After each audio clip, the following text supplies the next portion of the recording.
Number 14, September 2021 start.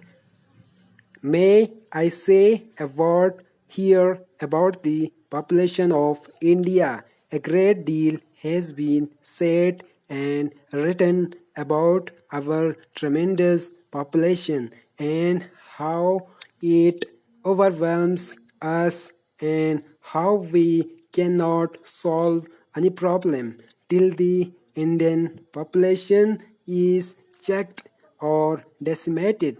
Well, I have no desire for the population of India to go on increasing. I am all in favor of the population being checked, but I think there is a great misapprehension when so much stress is laid on this aspect. I entirely disagree with that. I think India is an underpopulated country, and I say this not because I want it to be much more populated. It is underpopulated because I want it to be much more populated. It is underpopulated because large tracts of India are still unpopulated. It is true that if you go to the Gangetic Plain, it is thickly populated. Parts of India are thickly populated, but many parts are not populated at all. A delegate to this conference told me last night that coming from Karachi to Delhi, Madras, and then to Otakamand, he was amazed to see the scarcity of population. Of course, he was traveling by plane. Nevertheless, the whole countryside appeared to judge whether the country is heavily populated or not. That is a very correct impression because large tracts are not populated. We are overpopulated, if you like, because our productive capacity is low. If we increase our production, agricultural and other, and if the population is put to work for production, then we are not overpopulated. We have these big river valley schemes which in association irrigating land, preventing floods, soil erosion and malaria will produce a very great deal of hydroelectric power, and at the same time we will have industrial development. If you look at the map of India, you will see the noble range of the Himalayas from the north to the northeast. I do not think there is any part of the world similar in area which has so much concentrated power, latent potential power, if only it can be tapped and used well. We intend tapping and using it. But my point is that not only India but the whole of this Asian region is full of vast resources, human and material, and the question before us is how to hold them together and produce results. Apart from increasing production in this way, I think it is important for us to utilize our existing resources better.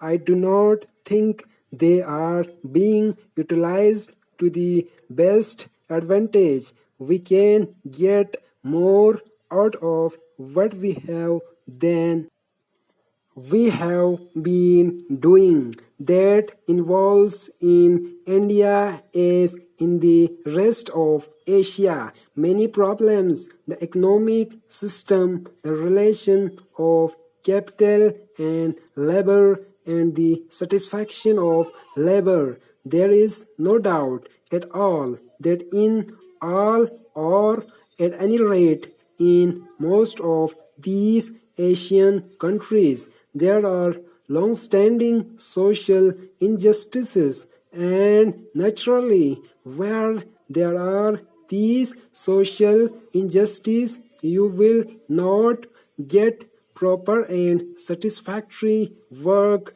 especially now when there is an acute sense of social wrong and social injustice. I have no doubt that in India our production has suffered because of this acute feeling of social injustice. An individual or a community may undertake to shoulder almost any burden. We have seen during the last war how nations put up with the most enormous burdens in the shape of suffering and sacrifice. But always, when there is a sense of sharing the burden inequitably, the burden being greater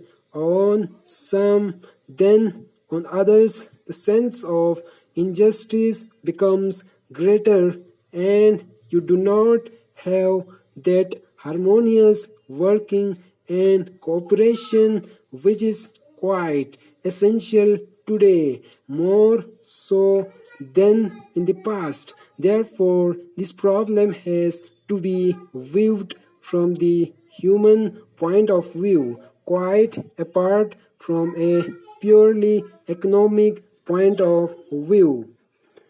If one does view it from that human point of view, if one tries to cooperate without entering into a long argument, I think one can go far in solving it and getting the measures of cooperation even among people who may hold different theories. So I would beg this commission to consider this problem from the human point of view of removing social injustices.